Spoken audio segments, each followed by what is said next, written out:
No como las que les he tenido acostumbrados en estas semanas anteriores, para darle la bienvenida al profesor Cascajo Castro, catedrático de Derecho Procesal de la Universidad de Salamanca, a estos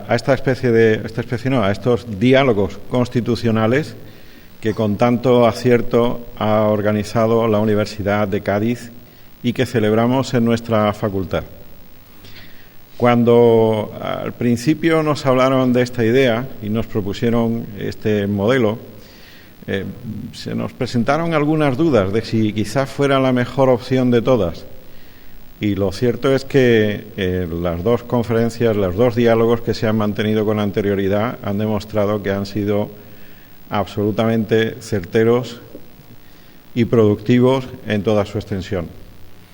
La verdad es que en las dos anteriores ocasiones hemos aprendido muchísimo de una forma muy agradable. Esto de aprender de forma agradable es algo realmente importante e interesante.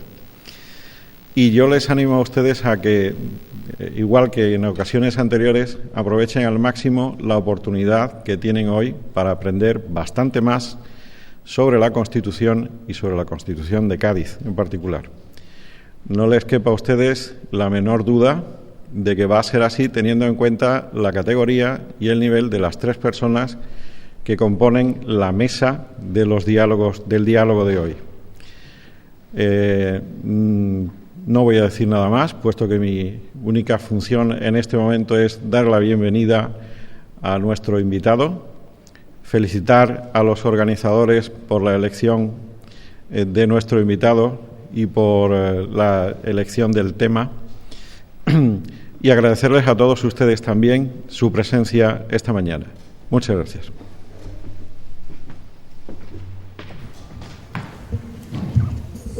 Buenos días a todos. Celebramos hoy el tercero de los encuentros doceañistas. En este caso, el encargo ha corrido a cargo del área de Derecho Constitucional y lo hacemos con la satisfacción de poder tener entre nosotros al profesor José Luis Cascajo Castro, que es catedrático de Derecho Constitucional de la Universidad de Salamanca.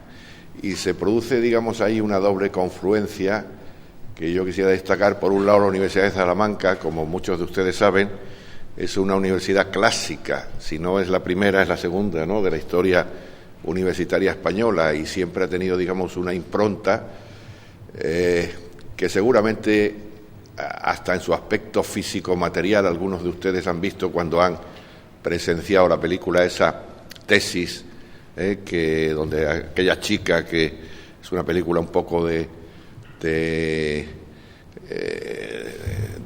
un crimen y una persecución y demás y tal, y donde se ven las aulas de Salamanca y donde se ve, digamos, aquellos seminarios y despachos, y en el fondo pues casi se llega a rodar lo que fue la cátedra de Fray Luis de León y su celebérrimo aquel decíamos ayer, ¿no? Por un lado la Universidad de Salamanca y por otro lado el profesor Cascajo Castro, que es hoy día uno de los seniors de nuestra asignatura y que lleva ininterrumpidamente en Salamanca muchos años, nunca ha querido salir de allí, y que creo que merece la pena que escuchemos sus aportaciones y sus cosas.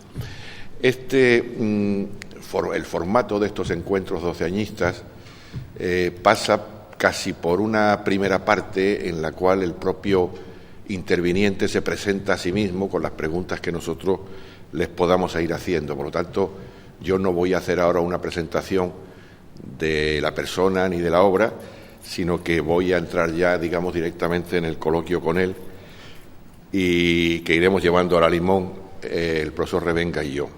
Y entonces la primera pregunta que yo le haría al profesor Cascajo Castro es que nos hable un poquito de sí mismo, es decir, cuál ha sido su trayectoria profesional.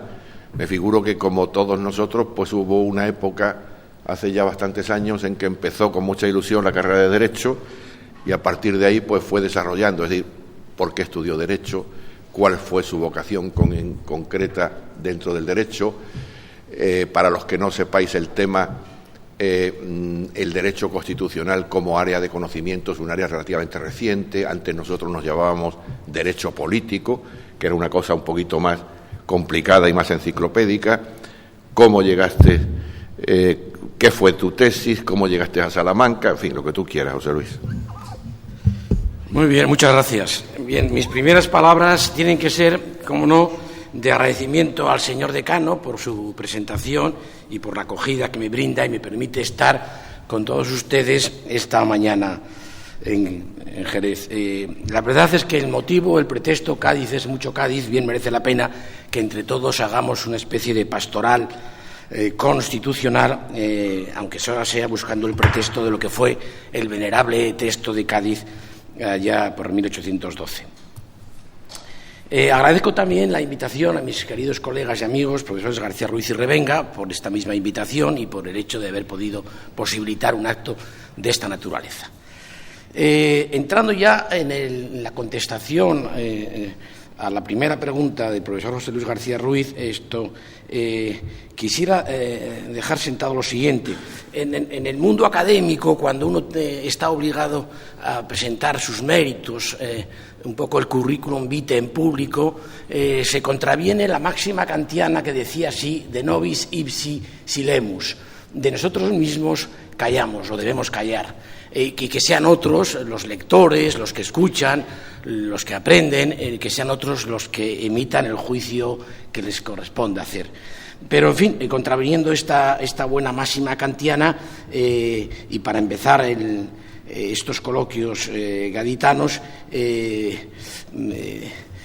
pondría sobre la mesa un mínimo apunte biográfico. Yo nací en Salamanca y lo que era de esperar que hiciera mis estudios de Derecho en Salamanca no fue así por avatares de la vida, y me fui a estudiar a una universidad privada de la Compañía de Jesús, la Universidad de Deusto en Bilbao, con el afán, probablemente equivocado entonces, de cursar dos carreras a la vez, cosa que ahora es más corriente, pero en mi época era auténticamente excepcional hacer económicas y derecho. De manera que me embarqué en esta aventura de ser alumno interno de Deusto en tiempos duros, allá por los años 60, en una universidad de la Compañía de Jesús que, sin duda alguna, más por lo que estudié, más que por lo que estudié, por lo que leí o por lo que pude o por lo que fue una experiencia vital, pues tuvo una primera impronta intelectual en mi trayectoria, ¿no? Haber conocido directamente a personajes de la talla de Yacuría, de Arana, y vivir en la España de entonces, en aquel reducto universitario jesuítico, sin duda imprimió carácter. Por cierto que a la sazón estaba allí de catedrático de Derecho Político un salmantino, un paisano, que era el profesor don Pablo Lucas Verdú, que sin duda tuvo mucho que ver con mi primera inclinación hacia el derecho político, que entonces se llamaba derecho político. De la presencia de don Pablo Lucas Verdú en un claustro como el de Deusto de los años 60 hizo que mi afición al derecho político, que era una rama muy poco positivista, una rama muy teórica, una rama llena de sensibilidad social, pues sin duda alguna influyó en que cuando acabé la carrera en Deusto, pues mi primer destino fuera de ser ayudante del profesor Lucas Verdú, paisano mío. Este fue el primer comienzo de una carrera universitaria que se ha prolongado afortunadamente en el tiempo, durante muchos años, pero sin duda no se entendería mucho lo que he escrito, lo que pienso, si no dijera que en aquellos años mozos de los años 60, cuando uno tiene 17, 18, 20 años, pues el haber sido testigo de huelgas sonadas como la de la eliminación de bandas, o asistir al movimiento, a los comienzos del movimiento nacionalista vasco, o asistir a esa preocupación en aquel entonces por el mundo de la América Latina, cita muy oportuna en Cádiz, sin duda influyó que no fuera lo que en definitiva estaba destinado a ser, que era, pues no sé, un abogado del Estado o un notario o un registrador de la propiedad. Este fue el primer punto del arranque de mi carrera académica.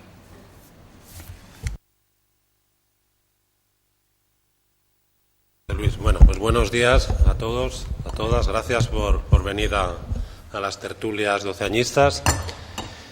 Bueno, a nosotros como entrevistadores del profesor Cascajo, creo que nos corresponde hacer que infrinja la máxima kantiana que ha citado, eso de que que hable de sí mismo. Estás aquí, José Luis, y es un placer y un honor tenerte para que nos hables de ti mismo. Y a nosotros además nos corresponde, ya que el profesor García Ruiz ha citado ese thriller, ¿no?, la película Tesis, ¿no?, que tiene mucho de persecución, pues perseguirte un poco, para arrancarte, en fin, alguna reflexión sobre tu trayectoria, sobre Cádiz, sobre la Constitución actual, etcétera, etcétera. A mí me gustaría ahondar un poco más en tu trayectoria académica, porque es verdad que los repertorios de legislaciones, los repertorios de publicaciones, esto que tenemos que hacer los universitarios y en general todos cuando redactamos un currículum vitae, pues no dejan traslucir la personalidad. Yo creo que aquí lo interesante es la personalidad.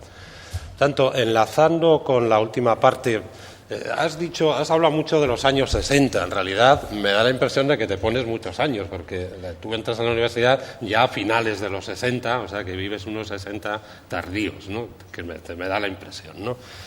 Bueno, la pregunta sería, dentro de este clima de finales de los 60, ¿cómo se despierta tu vocación por el derecho político? Es decir, ¿qué es dentro de esa rama de los estudios de derecho, ¿no?, donde había, y me parece que sigue habiendo, asignaturas más positivistas y menos positivistas?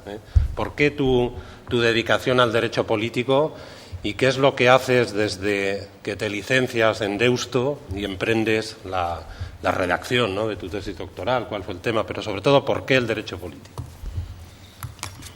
Gracias, profesor Revenga. Muy brevemente, para situar mi biografía intelectual exactamente, tengo que decir que yo cursaba cuarto de Derecho cuando se producen los acontecimientos del Mayo francés, mayo de 68. Yo era alumno de cuarto curso de Derecho, ya había dejado mi afición al estudio de la economía, había dejado la segunda licenciatura de Económicas de un centro muy famoso en España entonces, que era la Universidad Comercial de Deusto, porque de ahí recuerdo amigos del sur, de los colegios del Palo de Málaga, de Sevilla, que iban a estudiar al norte de España, a esta universidad. Había dejado ya la licenciatura de la Comercial y me dedicaba exclusivamente al Derecho. Yo era alumno de cuarto cuando se produce este acontecimiento, y la reacción, digamos, de un joven estudiante de Derecho inquieto en aquella época era acercarse al escenario de los acontecimientos, ¿no?, donde comprábamos casi a peso la obra de Mao Zedong. A ustedes les parecerá esto pura arqueología, y probablemente lo sea, pero bueno, puestos a dar detalles y datos concretos, yo cuando acabó el curso me acerqué, claro, a París, a adquirir esta literatura que después, de manera clandestina, se introducía en España y era, digamos, el alimento intelectual de la juventud inquieta española de fines de los 60. De manera que este es el panorama intelectual. Cuando acabé la carrera, al año siguiente, la opción por el derecho político tuvo que ver bastante con la presencia del profesor Lucas Verdú, que entonces, frente a un claustro bastante ortodoxo, compuesto de profesionales, mis profesores de Derecho eran profesionales de la abogacía. Recuerdo algunos, el mejor abogado maritimista de entonces, don Felipe Artaza, nos explicaba el derecho marítimo. El mejor tributarista de entonces nos explicaba el derecho fiscal y tributario. Jueces y magistrados explicaban el derecho civil y administrativo. Es decir, no era un panorama doctrinalmente muy rico.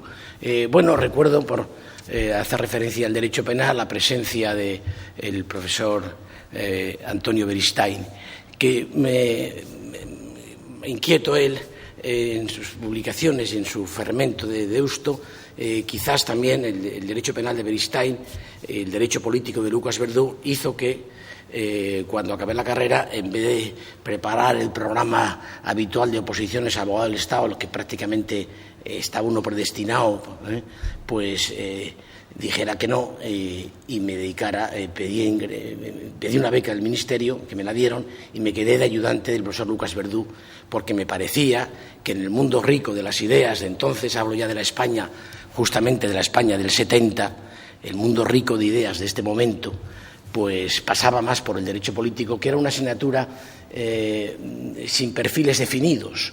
Se estudiaba igual historia del pensamiento político, se estudiaba historia del constitucionalismo antes de nuestra renuncia a estudiar la historia del constitucionalismo, es decir, no teníamos esta actitud auténticamente paleta de hoy día, en virtud de la cual la gente empieza a estudiar como si hubiera un punto cero de la historia, el derecho constitucional desde 1978. ¿Y antes qué pasó?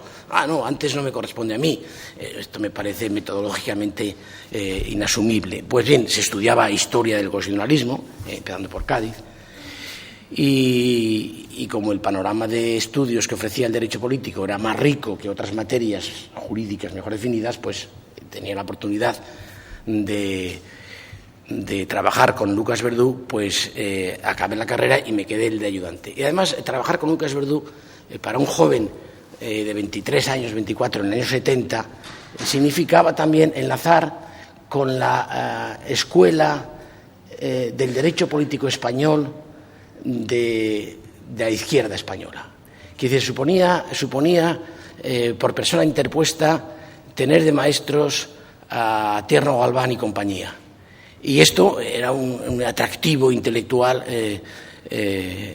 añadido. Es decir, era a través de Lucas Verdú conectar con la escuela de Tierno Galván, con el gran protectorado de don Carlos Ollero, que de alguna manera era el refugio de todos los profesores de izquierdas que empezábamos una muy problemática carrera académica, muy aleatoria, muy problemática, es decir, era echar en saco roto casi, dedicarse desde la izquierda, pero era de alguna manera encontrar el apoyo, el padrinazgo de las personas que acabo de mencionar, algunas de ellas, por ejemplo, don Carlos Ollero, vinculada a Cádiz, pero que ejercía el magisterio en la Facultad de Ciencias Políticas de la Universidad Complutense de Madrid. De manera que era entrar con Tierno Galván, entrar con Ollero y sumarse a una larga lista de nombres, que no hace falta citar todos, muchos de ellos que, todos al final, casi todos, acabaron consiguiendo su cátedra universitaria.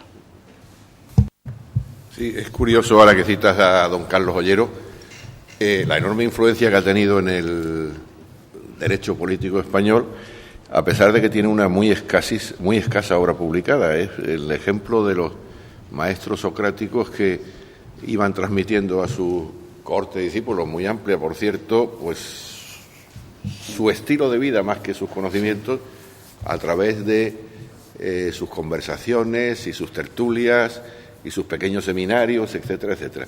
Pero no deja de asombrarme que, transcurrido tanto tiempo, Carlos Ollero siga siendo una referencia importante en ese sentido.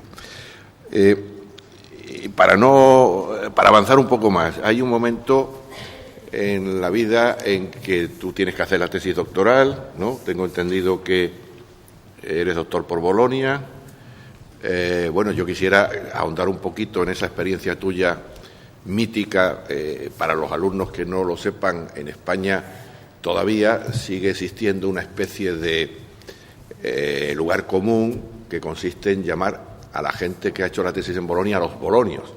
Y los bolonios pertenecen a una especie de casta especial que yo creo que a veces no está muy justificada, pero que en todo caso, pues ellos manejan con mucha galanura, yo diría, y demás. Me interesa un poquito conocer tu etapa de Bolonia, y luego me figuro que a la vuelta, pues es cuando tú empiezas a firmar oposiciones de aquellas terribles que había en aquella época, con aquel cúmulo impresionante de ejercicios y demás y tal. Pues si quiere hablarnos un poco de eso, cuéntanos alguna anécdota.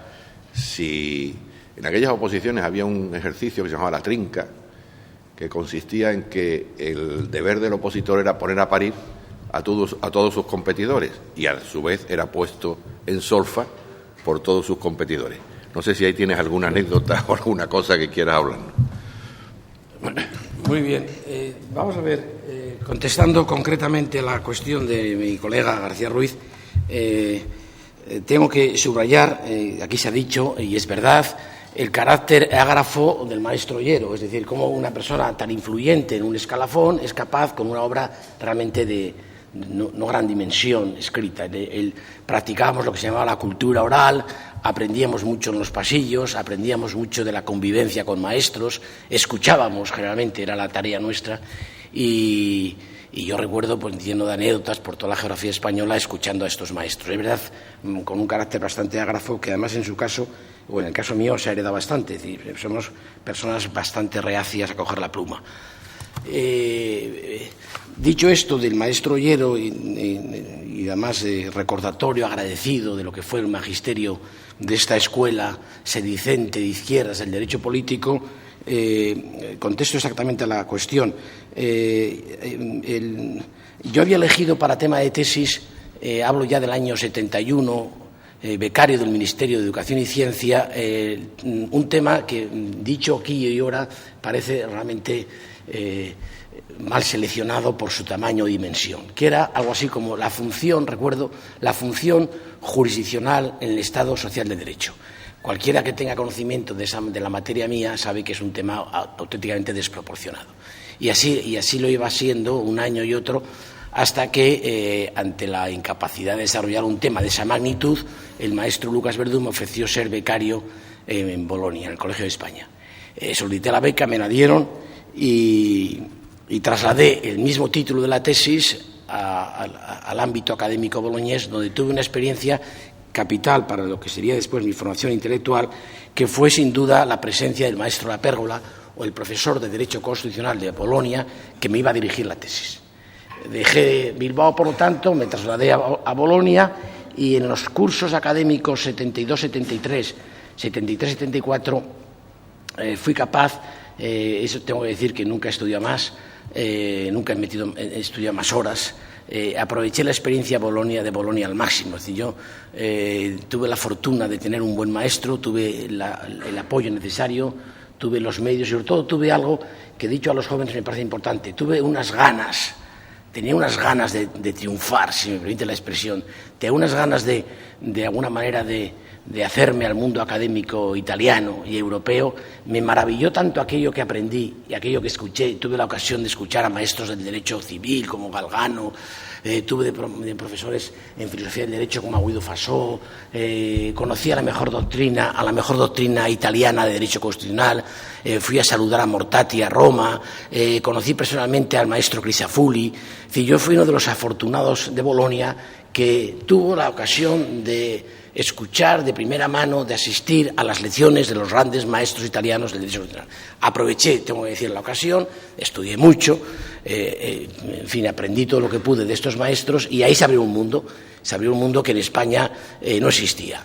Todavía vivía el general Franco, mientras en España estaban estudiando el recurso de contrafuero los juspublicistas de derecho administrativo, mientras estaban aquí embelesados en las postrimerías del régimen, y yo entendí que Europa era la salvación, Europa era la solución, y me dediqué a estudiar todo lo que pude el mundo del derecho público italiano, y por añadido el alemán.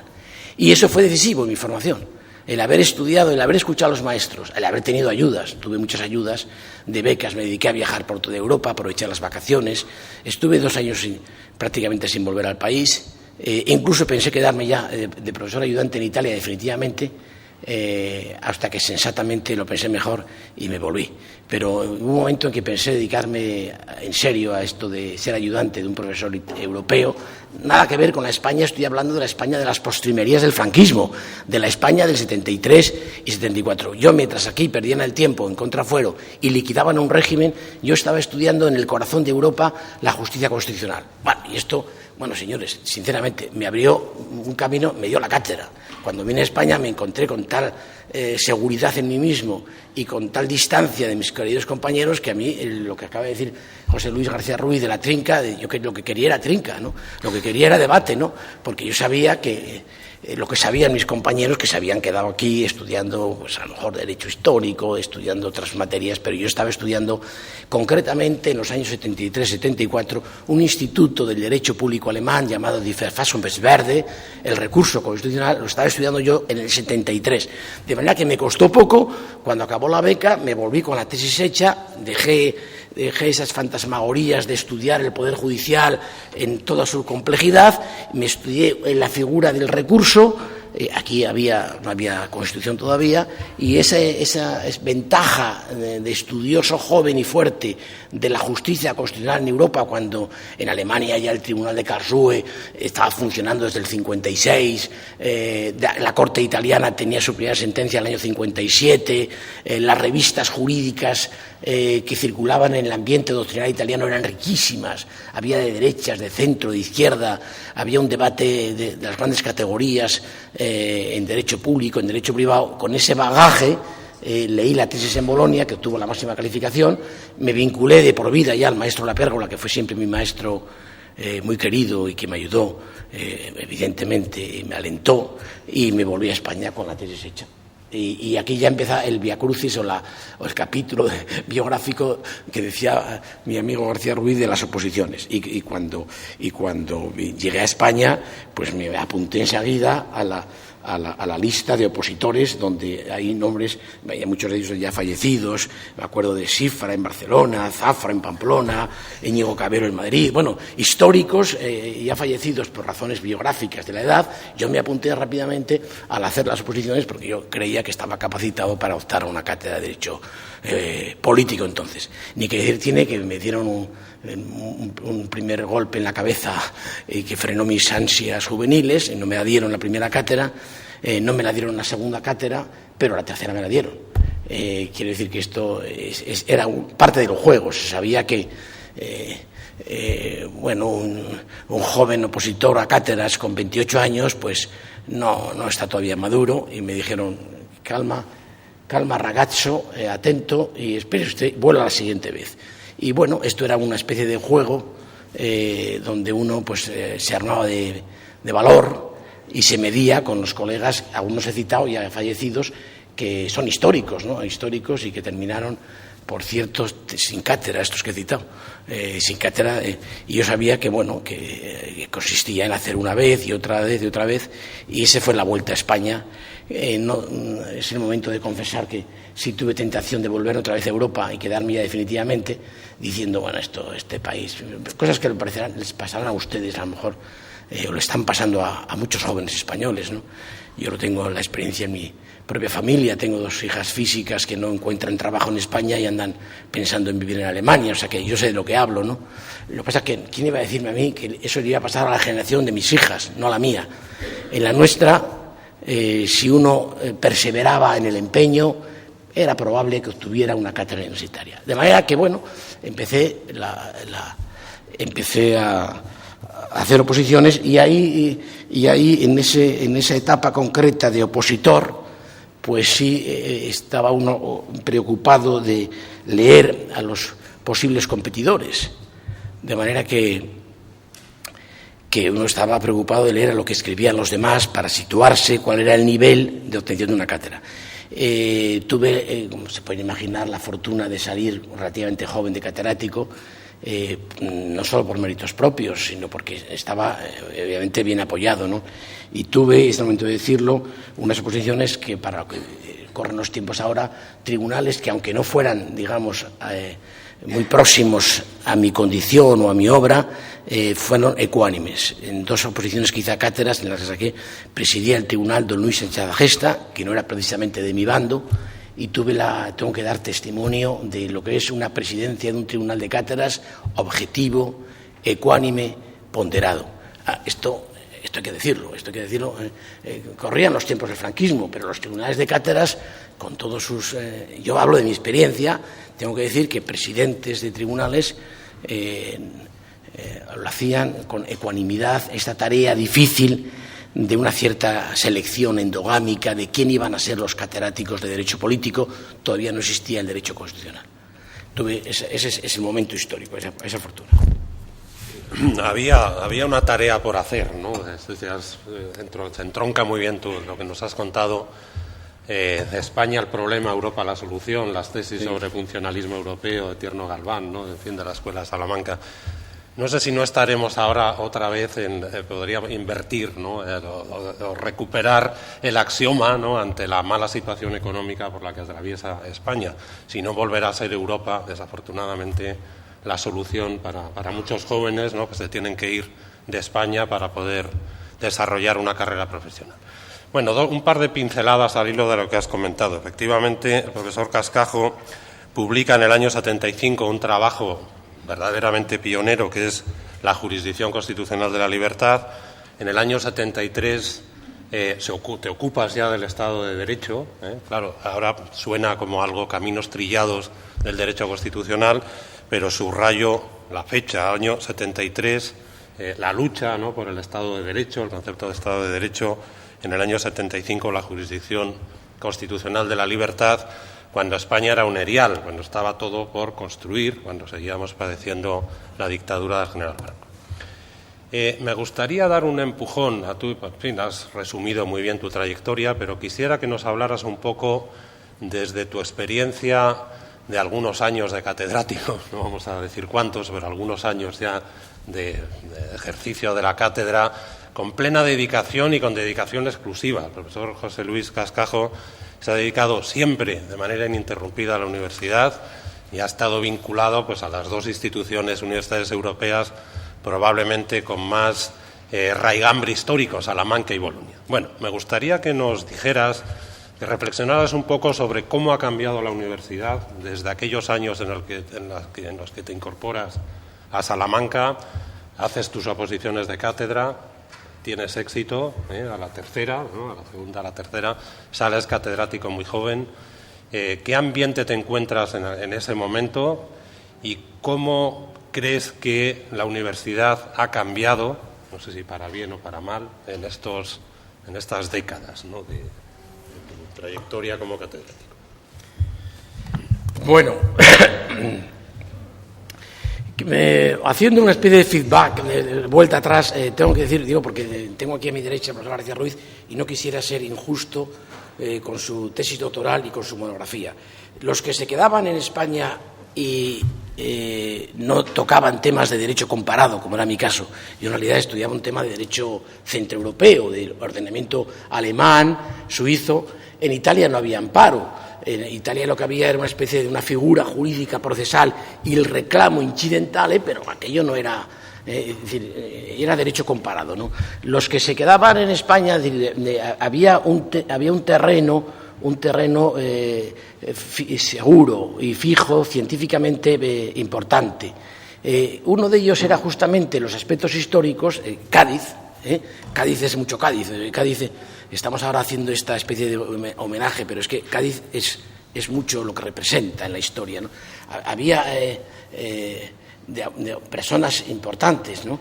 En el campo jurídico, no solo Artola se dedicaba a estudiar qué ocurrió en la España del XIX. Mejor dicho, antes, qué ocurrió en la España de la Ilustración. Viniendo de Salamanca, no puedo menos de recordar la España de la Ilustración, el fin del siglo XVIII, ¿no? Es el momento de tocar figuras como Quintana, Nicasio Gallego, Muñoz Torrero, algunos de ellos, por cierto, rectores de la Universidad de Salamanca. Es decir, había habido una cierta ilustración. No vale los tópicos, no vale despachar, aunque sea un público juvenil, diciendo aquí no hubo ilustración, aquí no hubo revolución burguesa. Eso ya no cabe. Eso ya, después de lo que han hecho los historiadores, no cabe decir esto ya. De manera que había un terreno seguro de estudio y de investigación, que era el territorio histórico. Cabía volver a estudiar de dónde venimos, cosa importante. Y luego, dentro de ese territorio histórico, cabía fijarse en ese pequeño laboratorio que fue la Segunda República.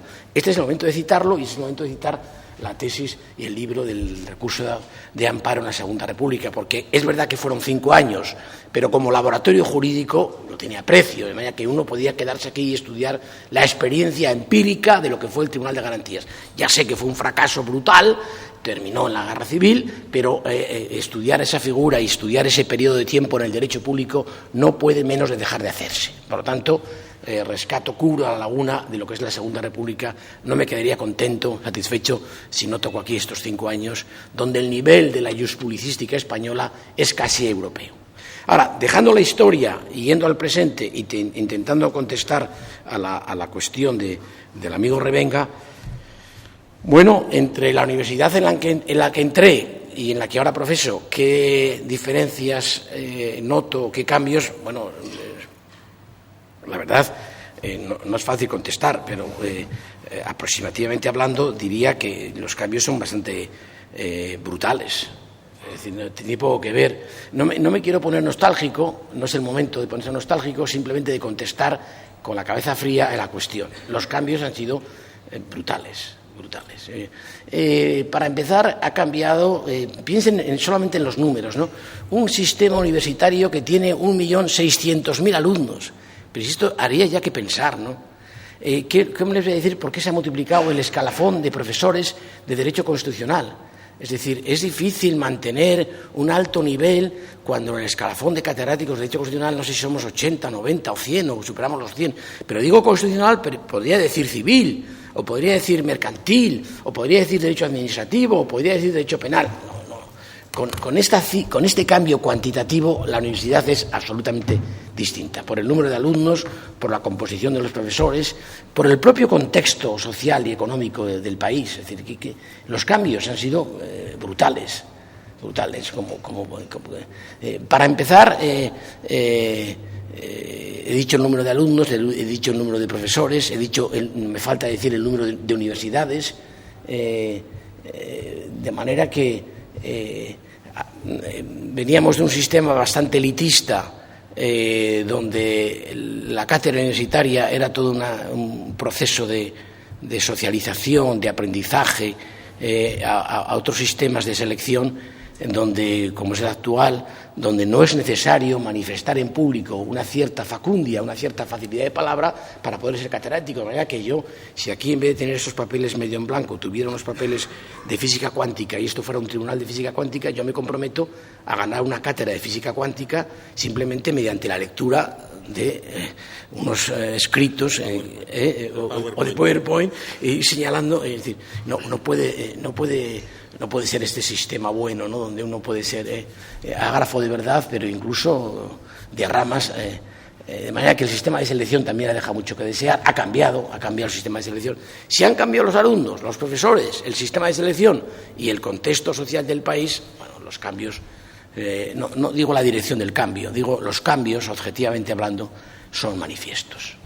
Y requieren y producen el resultado que está produciendo. De manera que no descubro nada a un público de estudiantes universitarios de Cádiz y digo que probablemente ya desde hace tiempo los mejores expedientes, los mejores alumnos, los alumnos más motivados intelectualmente, los más inquietos, hoy no eligen la carrera académica como método o como camino profesional y personal, porque, bueno, quizás sea más atractivo el ingreso en un gran despacho o ofrece mejores posibilidades de trabajo, otras dedicaciones que no es la de dedicarse a ser prácticamente un estudioso vitalicio.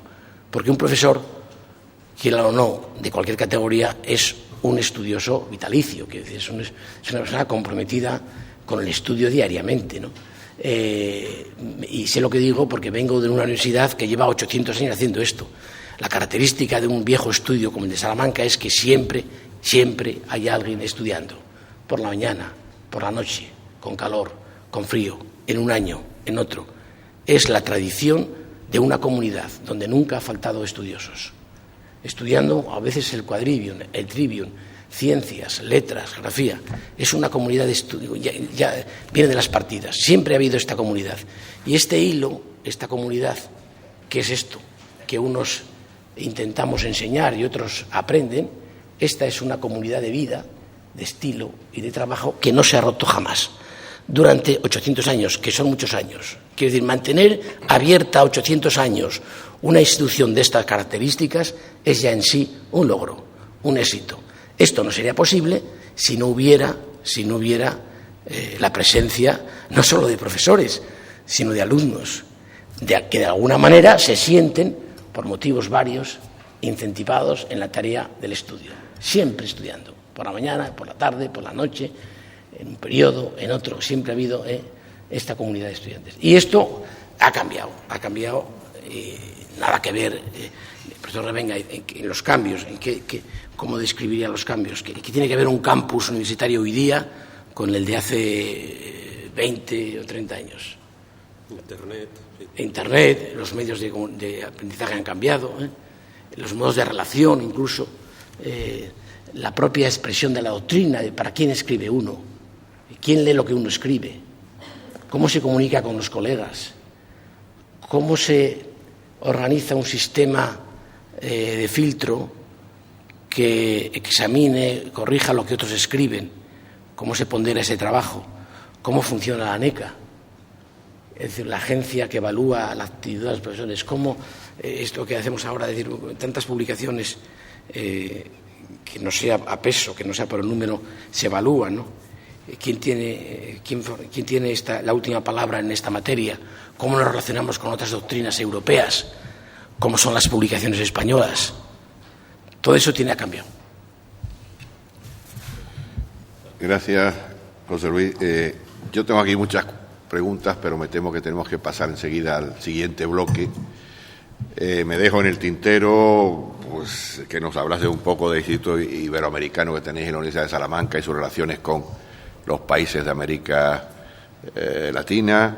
Me dejo un poco, te iba a preguntar sobre los grandes maestros del derecho constitucional. A la luz de tu intervención no hace falta que te pregunte por el plan que hemos implantado hace poco en la Universidad Española, el llamado Plan Bolonia, porque doy por sentada la respuesta más que suficientemente.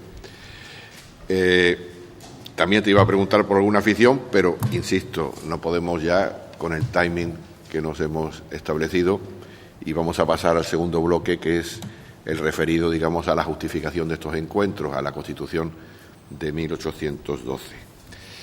Yo sostengo que la Constitución de 1812 es un poco, ahora que está en la Bahía de Cádiz en construcción el segundo puente, y que todos habéis visto ya que hay un pilar en una orilla y otro pilar en la otra orilla y por medio están intentando deslizar el tablero, si alguna vez llegan los materiales suficientes, pues que la Constitución de 1812 es el pilar de una de las orillas de nuestro constitucionalismo y la Constitución del 78 es el segundo pilar.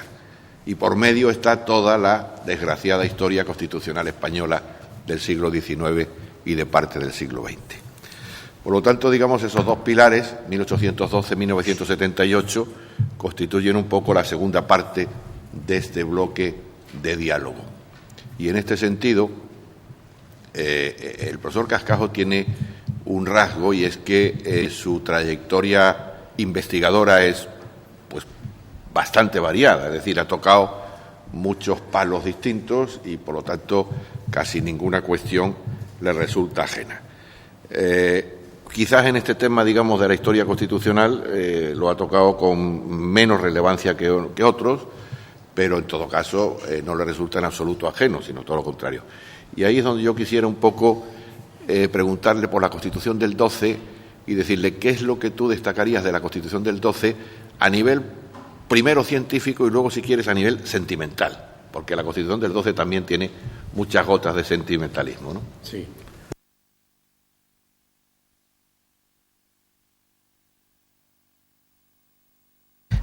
Los aspectos autobiográficos y personales de quien les habla. Si quieres añadir algo, nosotros estamos encantados. No, digo que después ya es, digamos, el capítulo biográfico se cierra diciendo que llevo, a ver, lo pienso, y mientras escalofríos llevo, no sé, 30 y pico años ejerciendo la cátedra universitaria en el mismo sitio, y lo normal es preguntarse cómo no, supongo yo que habrá habido momentos de aburrimiento, momentos de uno desfallece y otros momentos, pues, de mayor interés en un periodo tan dilatado. Siempre lo tuve claro que permanecer es un mérito y permanecer estudiando y escribiendo en la medida posible y que, bueno, efectivamente la cátedra no es una meta en sí misma. De manera que, bueno, el capítulo autobiográfico se cierra diciendo: he ejercido efectivamente 30 y tantos años de forma continuada en el mismo sitio, en la Universidad de Salamanca, donde he procurado, y creo que en alguna medida lo he conseguido, pues dirigir 30 tesis doctorales, tener discípulos en casi todos los países de América Latina, ayudar a la gente más joven a hacer carrera académica, convivir con el escalafón, que no es tarea fácil.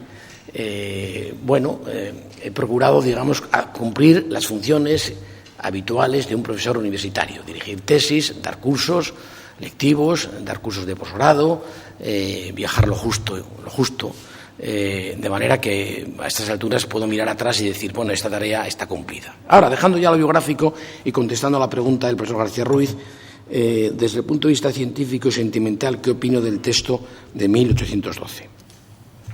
Bueno, no les oculto que llevo prácticamente los últimos meses leyendo de forma indiscriminada todo lo que cae en mis manos sobre el texto del 12.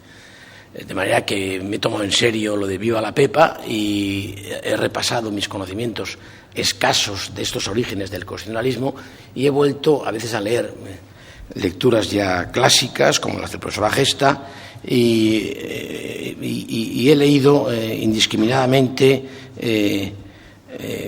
muchas monografías, muchos artículos de revistas sobre este texto. Sin duda, publicaciones que vienen impulsadas por la celebración de la efemérides que hoy nos convoca a todos, sin duda, ¿no?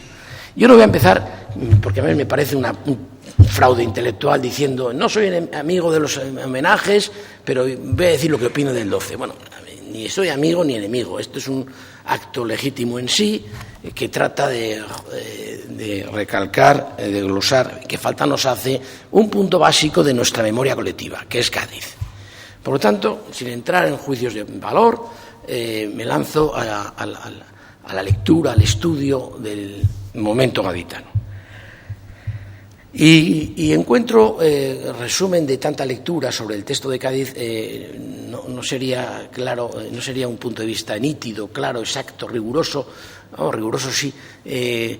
Siento un cierto desconcierto a la hora de tener que valorar la obra de Cádiz, porque por un lado me parece casi imposible que hicieran lo que hicieron, y por otra parte a veces me desconcierta, ¿no? Porque también observo en aquel momento histórico una especie de tufo antiguo régimen. Encuentro de todo, encuentro juicios de valor de signo contrario. No es fácil para uno que está acostumbrado a leer textos actuales enfrentarse con la lectura del texto gaditano, ¿no? A veces no es falta de técnica, no es que sea, han dicho, es un texto tosco. No es que sea tosco, es un texto que obedece a una coyuntura muy singular de la historia de España, ¿no? Por una parte, repito, me parece un momento singular, un momento de creación. A veces piensa uno, ¿y cómo fueron capaces los liberales españoles de hacer esto? ¿En qué condiciones, no? De manera que el juicio es ambivalente. Por una parte es claramente emocionante volver a releer los diarios de sesiones de las Cortes o de las comisiones o la obra o el discurso introductorio de Argüelles, y a veces tengo la sensación, quizás también apoyada en otras lecturas más recientes, en que, en Cádiz había de todo. Había también aspectos del antiguo régimen, había modelos, es decir, que no se puede decir que fue un punto cero de la historia, ¿no? Aquí nace el Constitucional español. Hombre, los orígenes están ahí, pero había también, una continuidad. O sea, había continuidad y discontinuidad. Y esto lo sabemos porque los historiadores, y también los juristas, pero todos los historiadores, han hecho mucho trabajo de archivos y han escrito mucho sobre cómo ocurrió aquello y qué es lo que ocurrió en Cádiz. Que es un momento vital, germinal, de nuestra historia de las constituciones, es evidente.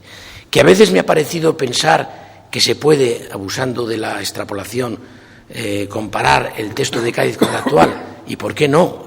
A veces no. Porque a veces... de manera que, desde el punto de vista científico, me parece que es un momento... Es decir, no podemos, aunque nos dediquemos al derecho positivo, dejar de volver la vista atrás. No solamente porque ahora se celebre el segundo centenario, sino es obligado saber de dónde venimos. Y desde el punto de vista sentimental, ya no científico, pues Cádiz me produce esa sensación también dual, ¿no? Por una parte, uno se le calienta la sangre, es decir, en Cádiz es difícil no ver un proceso de excitación espiritual de un pueblo. En Cádiz está la nación española. Y eso no estaba antes. Y eso va a estar a partir de Cádiz, ¿no? Eso recalcan mucho los historiadores actuales, ¿no? Está la nación española, ¿no? Hombre, esto Yo cada vez que explico este momento, la crisis de 1808, y recito de memoria la proclama del alcalde de Móstoles: españoles, acudid, la patria está en peligro, hombre, uno se emociona, es decir, no nos sobran los momentos de identificación colectiva. En un país ahora que pasa además por horas bajas, recordar lo que nos une, recordar aquellos momentos fruto de una acción política realmente histórica, clarividente, sentimentalmente a mí me emociona recordar que había en Cádiz. Bueno, en Cádiz estuvo por primera vez la nación española, con todo lo problemático de su aparición, con toda su problemática positivación, anda que no tuvo dificultades en la vigencia del texto. A mí sentimentalmente me emociona. Y otras veces, pues me abruma decir, bueno, esto hay que dejárselo a los historiadores, labor de archivos, y quizás en vez de tanto archivo para un constitucionalista, pues con una buena novela te baste para situar el momento sentimental, que fue un momento singular y que fue un momento, si me pone una palabra, genial. Pues yo creo que sí, que hubo bastante dosis de genialidad en el momento gaditano.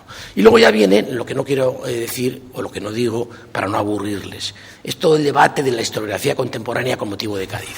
Ya que estamos en el segundo centenario, bueno, las escuelas historiográficas se han lanzado a degüello, y entonces unos opinan una cosa y otros opinan otra, pero yo creo que ese debate no me corresponde a mí ponerlo de manifiesto.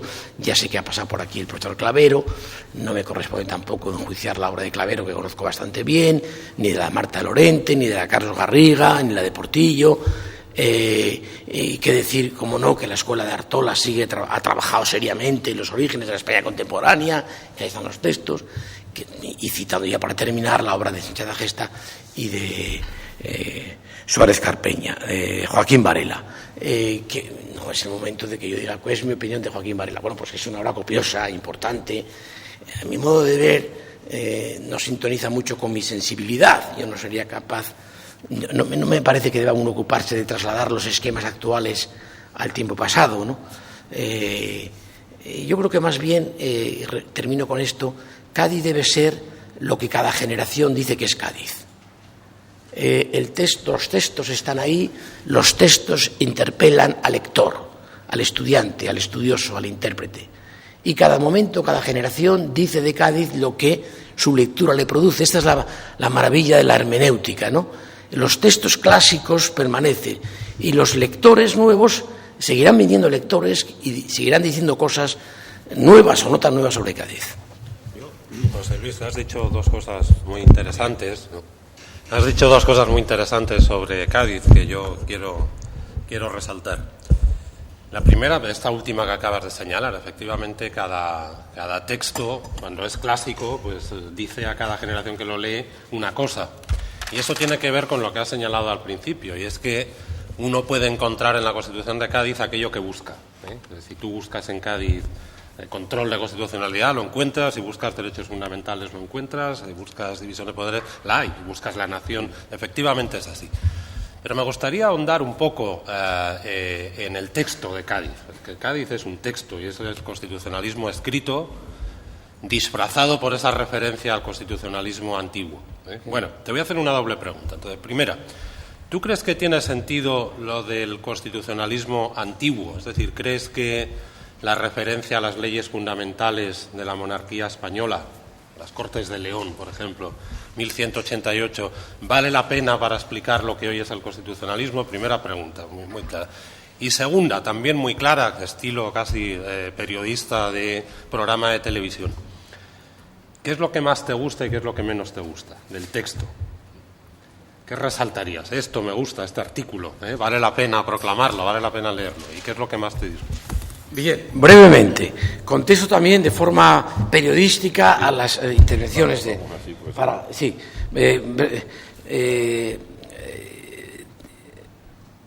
¿Tiene sentido el constitucionalismo antiguo? ¿Vale la pena para explicar lo actual? Y pone el ejemplo, un dato cronológico bien señalizado, que son las primeras Cortes de León de 1188. Bueno, yo creo que sea cual fuere la intención de los constituyentes gaditanos en poner sobre la mesa el argumento del derecho histórico español, es decir, las leyes fundamentales, sea cual fuere. Yo no entro en la intención, justificativa, o para separarse del modelo francés del 91, o para buscar una legitimación de cara a las fuerzas más conservadoras. Yo ahí no entro en la intención de este uso del derecho histórico español antiguo. Yo lo que creo, y me viene bien el ejemplo de las Cortes de León de 1188, es que por mucho que se empeñen este nuevo enfoque jurisdiccional de las Cortes de Cádiz, yo creo que hay momentos en la historia de corte, de ruptura. Es decir, yo exactamente lo digo porque lo he escrito. Yo no creo que en España existan 7 siglos de parlamentarismo. Yo creo que es mentira.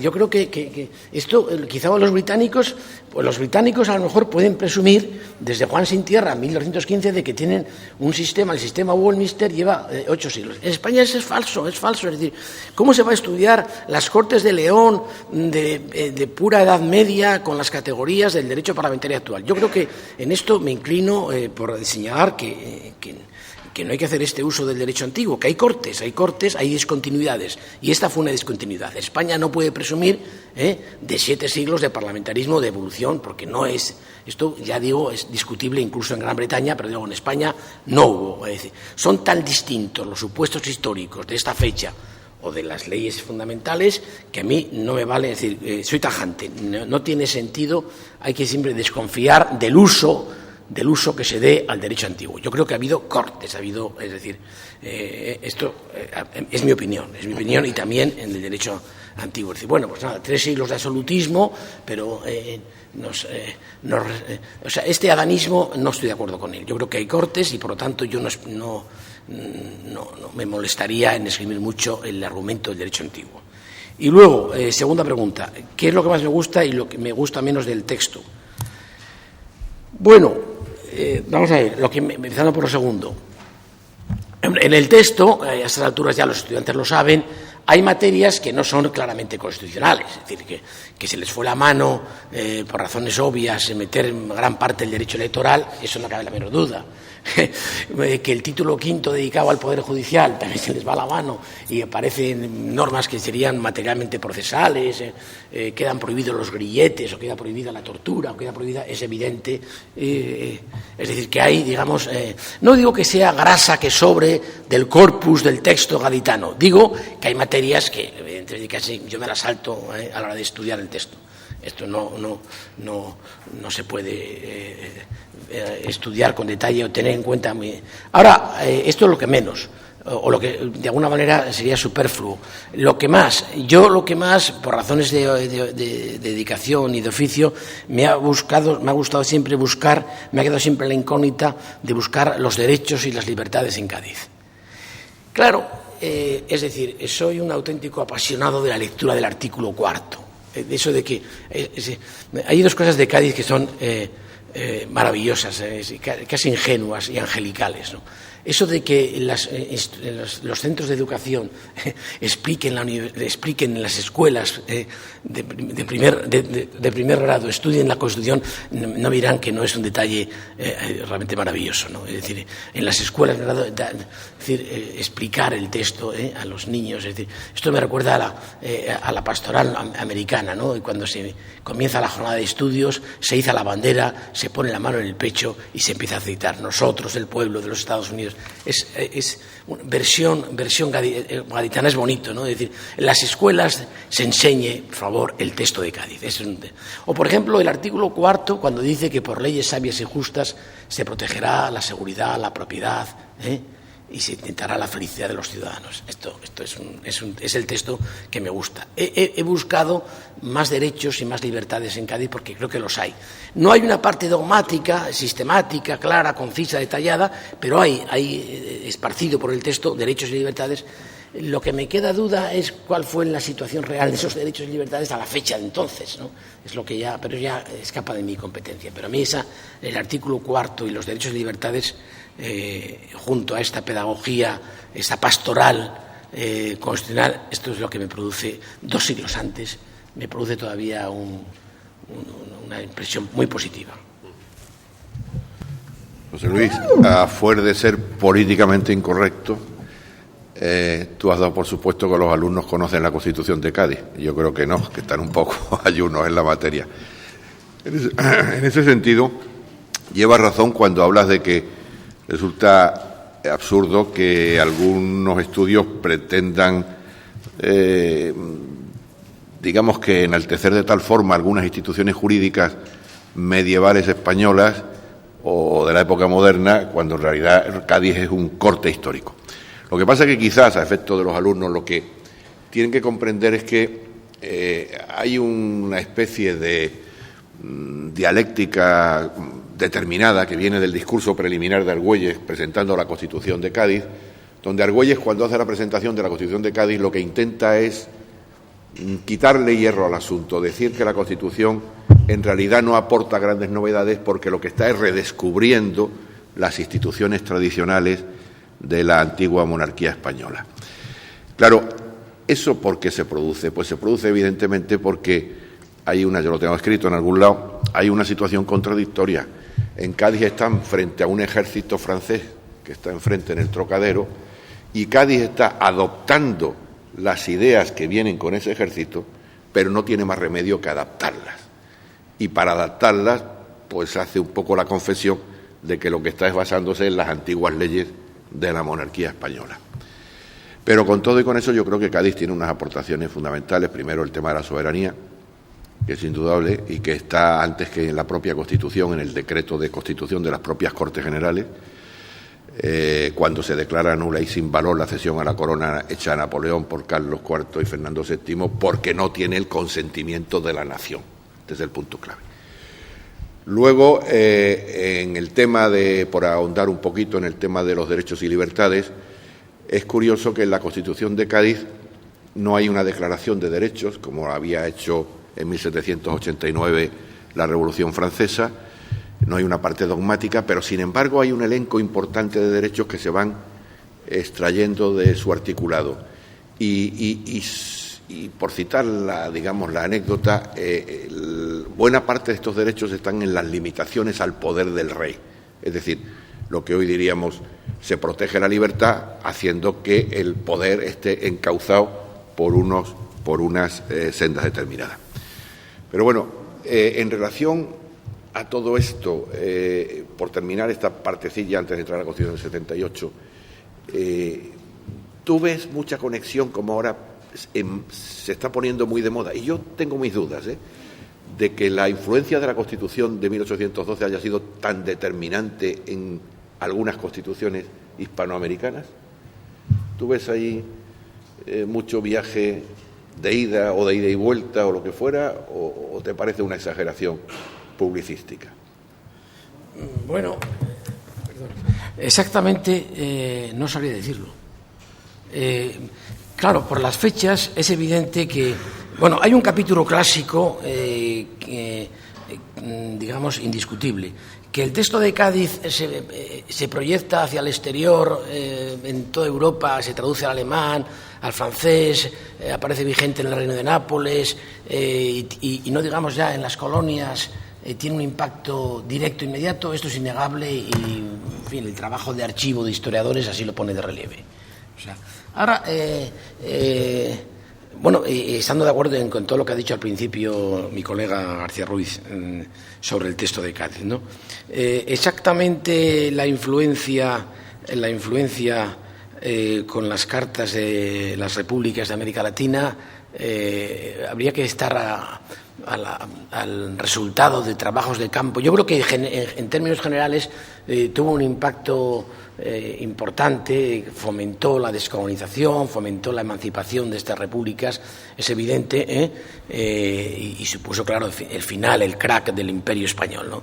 De manera que, y luego incluso, aunque solo sea por la lengua, el vehículo común, pues el impacto que tuvo el texto de Cádiz en la historia, por cierto, prolija, constitucional de las repúblicas de Centroamérica y de Sudamérica es bien evidente. El grado ya no sabría determinarlo, valorarlo, depende de qué país, ¿no? Depende de qué país. Yo sé que hay una escuela, una de historiografía que está país por país analizando este momento, este punto concreto, y a ese resultado hay que atenerse. Que la influencia exterior de Cádiz fue importante, no cabe la menor duda. Incluso es curioso, ¿no? Yo creo que más que la francesa del 91. Es decir, los textos, ¿verdad?, tienen a veces un éxito con independencia de la intención de los autores, ¿no? El texto de Cádiz, por eso es una tarjeta de presentación. El texto de Cádiz, hay que pensar la fecha, ¿no? Hay que pensar la fecha, en el campo del derecho comparado es manifiesto. Es manifiesto. De alguna manera, a mí siempre esto me emociona y me enorgullece. Decir, pero qué tipos más listos, qué bien acertaron, en qué condiciones a enhebrar un texto a la altura de los tiempos más liberal que cualquier liberal. Es decir, que es un motivo de afianzamiento de la propia conciencia constitucional del español. Y como ha habido tantos, porque ¿a qué me agarro? Pues me agarro a Cádiz, al 1868, a 1931. Quiere decir que en 2 siglos, 3 momentos históricos y luego ya la presente. Pues, hombre, yo creo que no hace falta, no hay que ser masoquista, ¿no? Hay que valorar estos momentos de la propia historia política de un país de manera muy importante y muy positiva. O sea, que el impacto lo tuvo. Y además aquí contribuyó mi universidad, hay que decirlo. Se conocía la obra de la enciclopedia francesa, se había traducido en Salamanca a Benzan, se había traducido a Rousseau, se conocía la obra de Montesquieu. ¡Qué caramba! Este país tuvo una pequeña ilustración. ¿Cómo que dice que no hubo ilustración aquí? Claro que la hubo, ¿no? Claro que la hubo. O sea, circulaban las traducciones de estas obras clásicas del mejor pensamiento del mundo. Lo que pasa es que, como decía José Luis García Ruiz, es verdad que era una cosa contradictoria, ¿no? Porque por una parte había que beber esas ideas y por otra parte teníamos enfrente la ocupación militar, al enemigo, ¿no? Una situación realmente curiosa como mínimo, ¿no? Pero impacto exterior del texto como ningún otro. Y respecto a América Latina hay que esperar los resultados de la investigación, ¿no? Sí, hay un profesor de la Universidad de Texas que se llama Elkins, efectivamente, un profesor que está estudiando la influencia del texto de Cádiz, midiendo literalmente las palabras que usan las constituciones del siglo XIX, cómo corresponden a la de Cádiz. Yo no le veo ningún interés a esto. Quiero decir, el tronco de lo constitucional es uno, con 3, 4, 5 ideas originales y pequeñas variaciones. Pero bueno, enlazando, dejémoslo ahí. No me parece demasiado interesante medir si Cádiz más que 1791, lo que importa es el legado, ¿no? Y hablando del legado, pasamos al tercer bloque.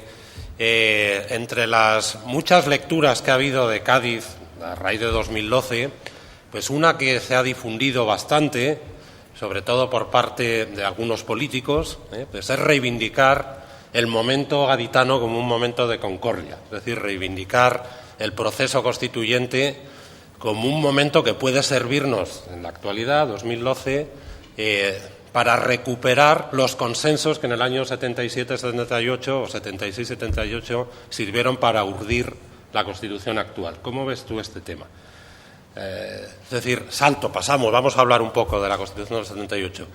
¿Crees que tiene sentido en este momento reivindicar Cádiz como el momento del acuerdo, como el momento de la concordia, enlazarlo con la transición y volver a ponerlo sobre la mesa para reivindicar consensos en estos difíciles momentos, ¿no? de vida?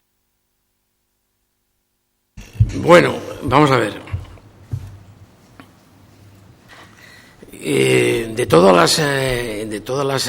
La producción científica que está saliendo de estos últimos meses con motivo del segundo centenario de Cádiz, hay una fuente doctrinal que me gustaría citar para no cansarles con textos eruditos. Yo creo que el artículo de Francisco Tomás y Valiente de muchas leyes fundamentales a una sola, el Anuario de Historia del Derecho, creo que es del 2001, es un artículo importante y de alguna manera sintetiza las posturas, en mi opinión, más ecuánimes y por tanto que hay que seguir mejor. Quiero decir que porque además eso abre el artículo de Valiente, buen conocedor de Cádiz y con una experiencia a sus espaldas del derecho vigente, pues es un artículo de estos fundacional que crea escuela. Yo creo que esa visión. Y ahí aparecen también momentos en los que se pudieran poner en paralelo la Constitución del Cádiz y la Constitución española actual. Yo creo que, salvo ese ejercicio de buen historiador de utilizar momentos, yo creo, sinceramente, traer a Cádiz, o tomar como pretexto Cádiz para rehacer consensos actuales en la política española actual me parece una exageración.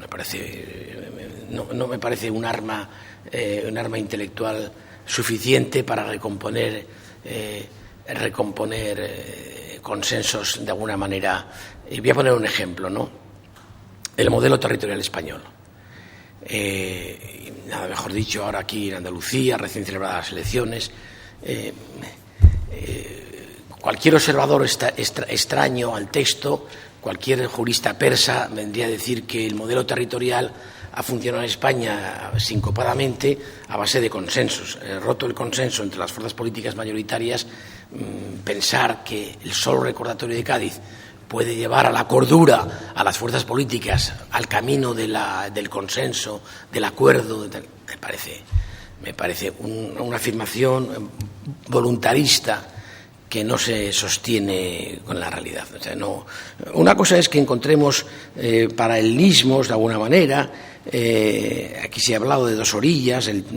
Bueno, esto es un trabajo intelectual legítimo, ¿no? Es decir, pero por medio transcurren 2 siglos, muchos cambios sociales, económicos. De manera que, resumo la tesis. Dada la diferencia de supuestos reales en los que se apoyó un texto y otro, a mí me parece que el solo hecho de invocar Cádiz no basta para, bueno, o no contribuye, digamos, al encuentro de estos consensos de los que tan necesitados parece que está el sistema político español, que después de 32 años empieza a mostrar de forma muy patente sus claras grietas en todo lo ancho y lo largo del texto, tanto en la parte declarativa de derechos como en la parte orgánica. Hay quiebras en el Poder Judicial, en las relaciones gobierno-oposición, en el modelo territorial de Estado, en el gobierno del Poder Judicial, en no el uso, sino el pánico ante la reforma constitucional, incluso en la parte declarativa de derechos. Es decir, no voy a decir que el texto actual está hecho unos zorros, sería una exageración por mi parte, pero que cabe que reclama consensos. Y estos no van a venir milagrosamente por la invocación de Cádiz. Sí, sobre este mismo tema, vamos a ver. La Constitución de 1812 inicia la senda del constitucionalismo español. La Constitución de 1978, de momento, es la última de esa senda. Por medio, pues, 9 constituciones, ¿no? O 9 momentos constitucionales. Es que lo que caracteriza al constitucionalismo español es la incapacidad de reforma de sus constituciones. No que las constituciones no fueran reformables, sino la incapacidad de la clase política de reformar sus constituciones. De manera que la única forma que había de cambiar una constitución era cambiarla con todas las de la ley, es decir, hacer otra distinta. Ese es el célebre penduleo constitucional. Lo que pasa es, hilo con tu intervención, que a mí me aterra que no hayamos sido capaces de aprender de los errores del pasado. Es decir, acabas de decir que la Constitución española actualmente vigente, con 32 años, digamos, de vigencia, que tiene problemas de obsolescencia en todas sus partes y que, digamos, escupe situaciones extrañas por todos sus poros. Bueno, pero es que resulta que ¿cómo es posible que los señores alemanes, con una constitución que es algo más antigua, pero no es del tiempo de los griegos, sino que es de después de la Segunda Guerra Mundial, hayan modificado su constitución? Creo que ya van por 30 y tantas ocasiones. O que los señores franceses, que tienen una constitución del 58, ya hayan modificado 24 o 25 ocasiones, o que los italianos hayan modificado 23. Y nosotros, en España, Pues hemos modificado 2 veces la Constitución, una para meterle 2 palabras y otra muy reciente en el tema del déficit fiscal. ¿Qué es lo que nos imposibilita, digamos, esa necesaria reforma para ajustar todos los desajustes que hoy están haciendo que la situación, digamos, político-constitucional esté haciendo agua? ¿Qué es no?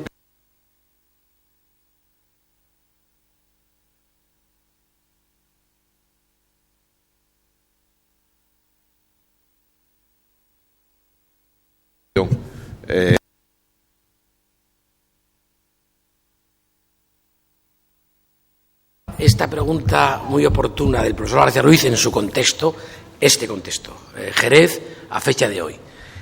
La semana pasada, digo porque la tesis de mi colega es una tesis mantenida también por otras personas, no solo del mundo académico, sino del mundo político y del periodismo.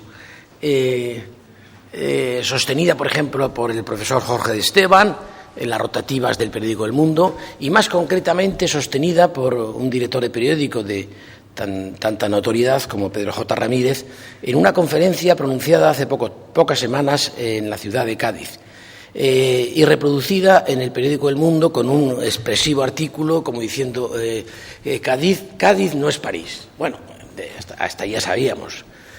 Sosteniendo también, invocando esa tesis, es decir, ¿qué pasa a los españoles si Cádiz no es París? ¿Y por qué Cádiz no es París? ¿No? ¿Por qué los españoles no pueden modificar con naturalidad la carta como han hecho alemanes, franceses o incluso italianos? Es decir, que hay algún tipo de impedimento natural que impida al cuerpo político español modificar, actualizar el texto de 1978. Bueno, esta es la tesis y este es el contexto. Yo he leído los trabajos editoriales del periódico, he leído la tesis, la conferencia reproducida de Pedro J. Ramírez en Cádiz sobre este tema, he leído las aportaciones de Jorge de Esteban, un buen colega de esta materia, y me hago la misma pregunta, ¿no?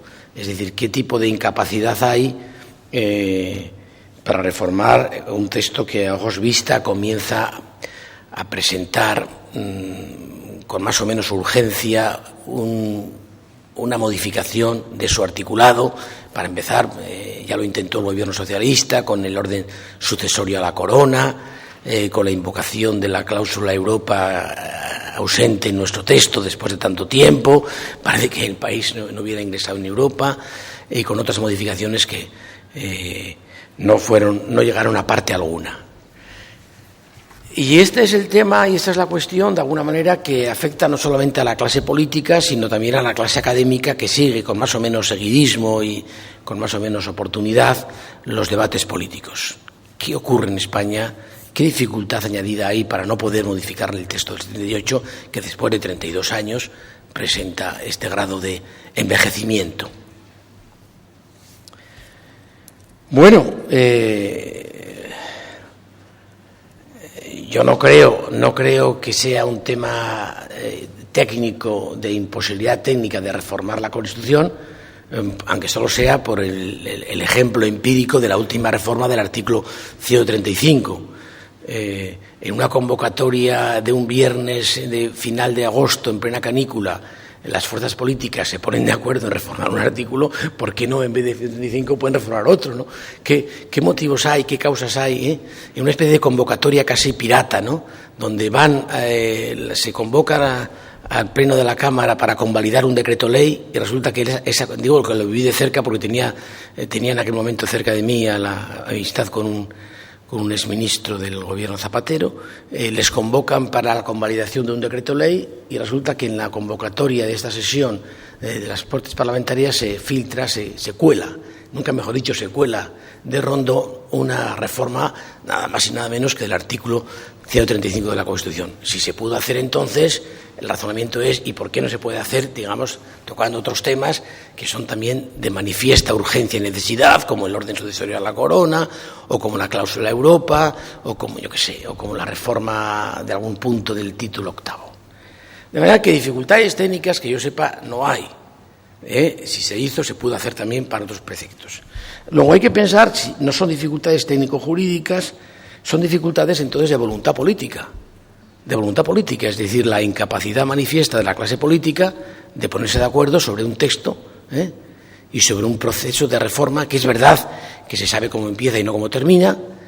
Es verdad que al español le gusta mucho la improvisación, hay temores fundados probablemente de decir, si tocamos el orden sucesorio, nunca mejor dicho que ahora, ¿por qué no tocamos también el estatuto jurídico de la jefatura del Estado? Y alguno pensaría, y nos quitamos del medio, pues a un jefe del Estado que se dedica a matar elefantes. Pues bueno, esto es una especulación periodística que no corresponde a un foro académico como el que ahora nos ocupa. Ahí no entro. Ahí es muy libre cualquiera de pensar también sobre esta materia. Lo cierto es, el resultado es que la clase política y la opinión pública que la acompaña, incluido estos rotativos, que de alguna manera la pregunta que ha hecho el profesor García Ruiz lo hacen los medios de comunicación. ¿Por qué no reformamos de una vez el texto de la Constitución en aquellos aspectos? Bueno, simplemente yo creo que no es la incapacidad de ponerse de acuerdo, que claro que recuerda mucho al argumento histórico que decía el profesor García Ruiz, ¿no? Hombre, a mí es preocupante, ¿no? Es preocupante que un país solo haya cambiado a golpe de... La estadística es brutal, a golpe de pronunciamiento militar, de asonada, de golpe de Estado. Un país que tiene el déficit, el que tiene en su haber una guerra civil cada 50 años, hombre, es preocupante, ¿no? Esta especie, yo pensaba que se había superado esta especie de dificultad congénita del español para llegar a acuerdos políticos importantes sin hacer uso de la violencia. Esto que está en nuestro debe histórico, hay que empezar a ponerlo otra vez. Es decir, ¿cómo es posible? ¿Por qué es que el cambio constitucional no tiene un funcionamiento normal en vez de patológico? Y yo pensaba que los españoles, a la altura de los tiempos, ahora, 2012, podían encontrar el cauce y decir, ¿por qué no se han reformado los textos? Como decía, la historia es elocuente, ¿no? La historia desde Cádiz, en 2 siglos, hasta ahora es elocuente, ¿no? Las dificultades patológicas de los españoles para utilizar el procedimiento de reforma previsto en la propia Constitución.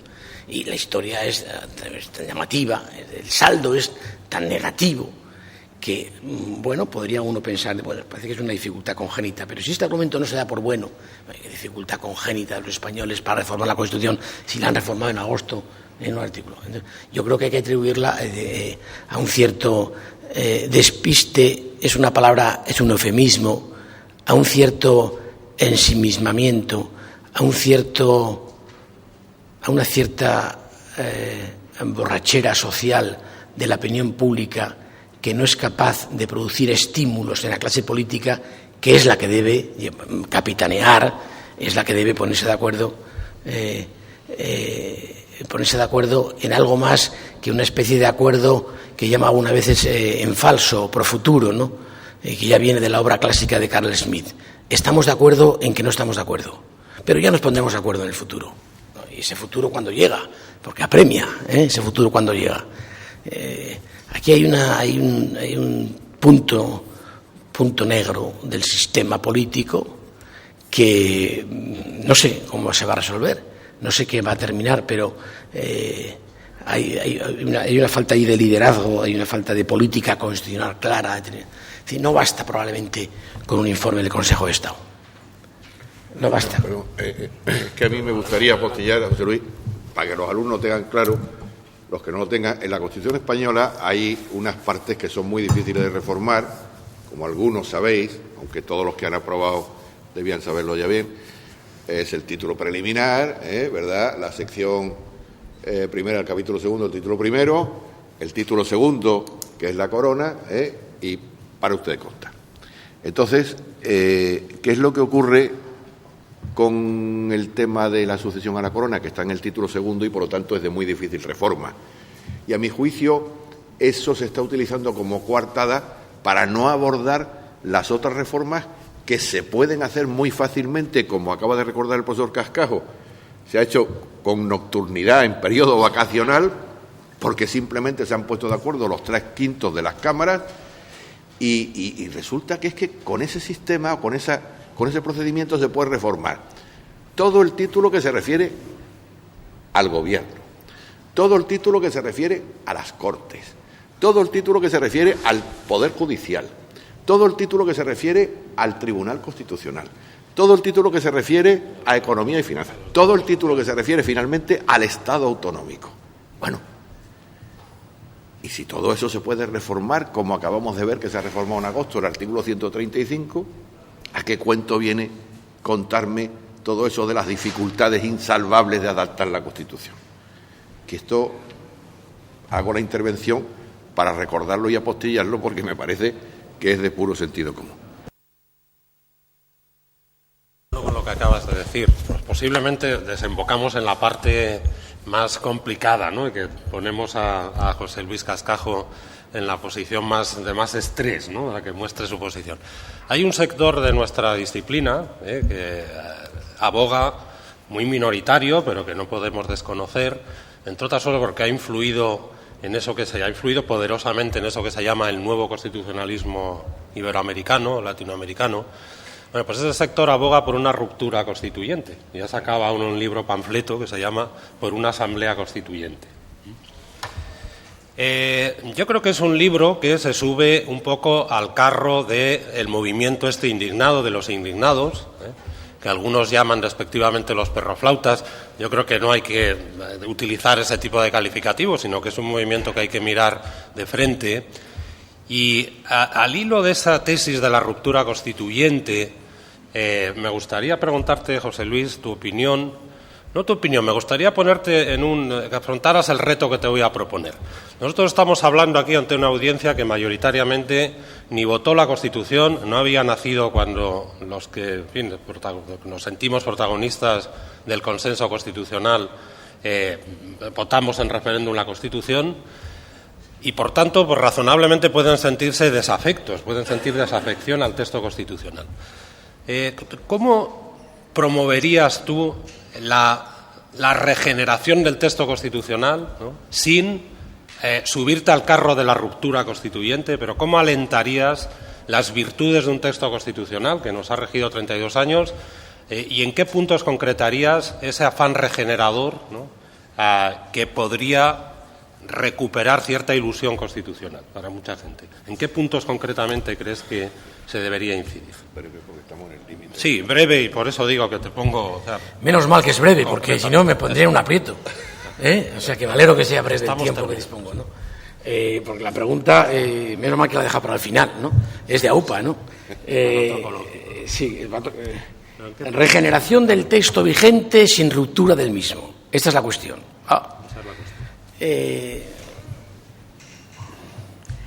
La respuesta fácil, mecánica, automática, la he apuntado un poco hace pocos minutos y me parece insatisfactoria. Es decir, simplemente echar la culpa, como dicen los sondeos de opinión, a una clase política bien instalada, pero de alguna manera indolente y poco motivada para hacerse una especie de suicidio colectivo, me parece una respuesta, posiblemente explica algunos comportamientos, pero no es suficiente de cara a ustedes, de cara a mí mismo. He pensado muchas veces, ¿por qué no reproducir el fin de la Segunda República Italiana y de alguna manera cargarse a toda la clase política a través de jueces y magistrados? En esta materia los experimentos es mejor hacerlos con gaseosa. No sabemos. Por tanto, no me basta con esta respuesta, es decir, una especie de nueva clase política en los puestos de poder. Tampoco parece fácil acudir a una especie de respuesta institucional. Bueno, que sean las instituciones. Hombre, yo creo que el país vive un momento de tónica bajo respecto a las instituciones. Si las instituciones, me refiero a todas, empezando por la Corona, el Poder Judicial, el Parlamento Español, las Cortes Generales, el Congreso, el Senado por fin encontrará su lugar, que lleva buscando su lugar y no lo encuentra. Y así sucesivamente, hombre, una cierta mejora del sistema se produciría sin duda alguna, ¿no? Pero tampoco me parece suficiente, dada la gravedad de la cuestión. Regeneración del texto sin ruptura y en qué puntos. Y luego, ¿cuál sería el calendario de estos puntos, ¿no?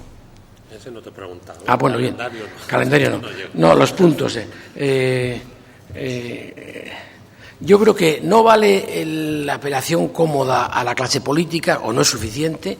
No vale tampoco echar balones fuera diciendo pues que sea el Consejo de Estado el que me haga un magnífico dictamen profesoral y me diga los puntos que son necesariamente reformables. Tampoco basta con eso, ya se hizo, y sin embargo, al no haber clima político, el Gobierno, con buen tino y cuidado, dijo: voy a guardar el informe del Consejo de Estado para mejor ocasión. Tampoco basta esto. Luego sigue sin bastar las respuestas al uso. Luego, arriesgándome a decir mi opinión en este punto, establecería lo siguiente.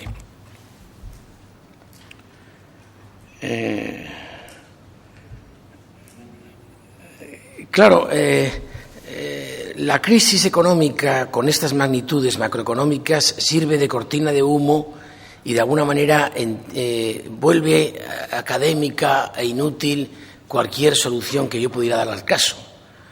Quiero decir, es de tal magnitud la crisis económica, es de tal esto que cualquier propuesta de ingeniería constitucional dicha por un profesor ya mayor de la materia en este foro carece de interés. Pues esto es lo triste.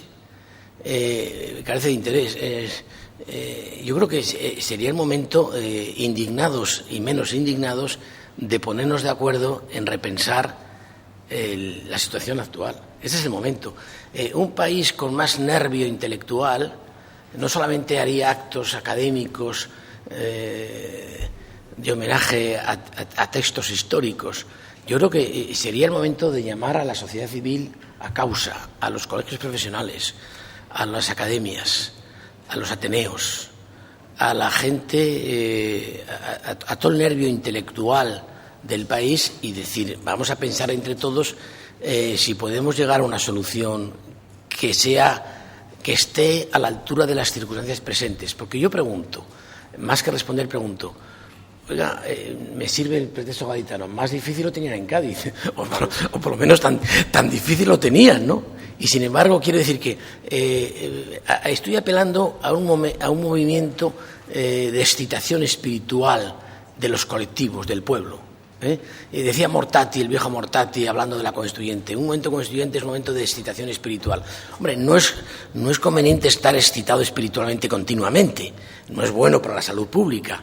Pero de vez en cuando, quizás sea el momento de que nos pongamos a pensar entre todos y a buscar acuerdos para contestar a la pregunta del profesor Revenga. Porque los cambios, para hacerlos hace falta dos condiciones. Uno, voluntad. Dudo que exista una voluntad manifiesta por el sistema político actual.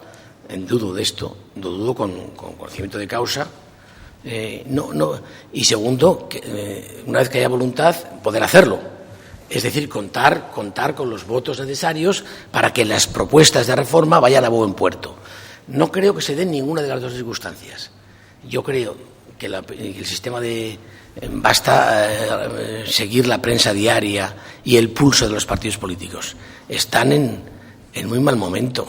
No creo que tengan interés ni el Gobierno ni la oposición de plantear una operación intelectual como la que yo estoy incitando a que empiece ya y ahora. No creo que, alguna conferencia dispersa, algún centro de menor importancia.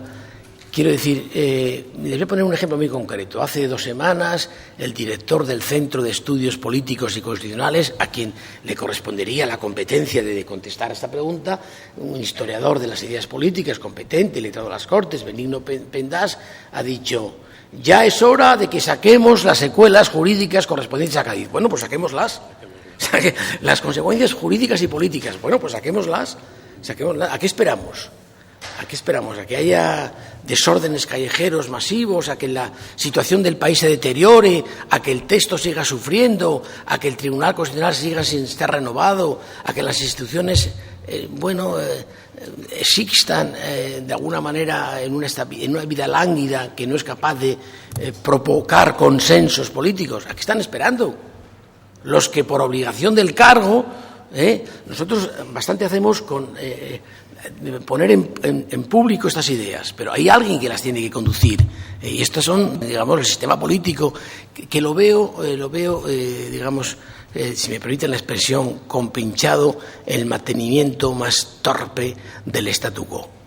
Y el ejemplo territorial es evidente, ¿no? El ejemplo territorial es evidente. Pero que van a pensar que se puede hacer un Estado federal, simétrico o asimétrico, si no hay mucha densidad de pactos, de acuerdos, de voluntades en un país complejo como es España, plural, con fuerzas políticas centrífugas, con problemas difíciles. Ellos lo saben, ¿no? De manera que falta voluntad política y falta que este discurso de alguna manera cobrara una oficialidad mayor. Y después ya, una vez que esto, el país se embarcara en operaciones de reforma, pues empezamos. Si quieren, empezamos. Y yo puedo hacer la lista.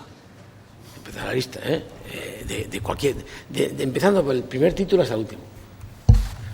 Bueno, muchas gracias, profesor Cascajo. El reloj es implacable. Estamos cercanos ya a la 1 y lo que corresponde ahora es dar un poco turno de preguntas a los alumnos y al público asistente, si así lo tienen a bien, sobre cualquiera de los aspectos que hemos tratado a lo largo de estos 3 bloques, tanto la biografía del profesor Cascajo, sus memorias docentes y académicas, en la Constitución del 12 o la Constitución del 78. Así que tienen ustedes la palabra. Tenemos entre los oyentes, perdón, que se me ha olvidado señalarlo, otro profesor de Bolonia, que es el profesor Antonio Troncoso, al que antes... Otro bolonio, ¿no? Sí, sí. ¿Quieres decir algo, Antonio?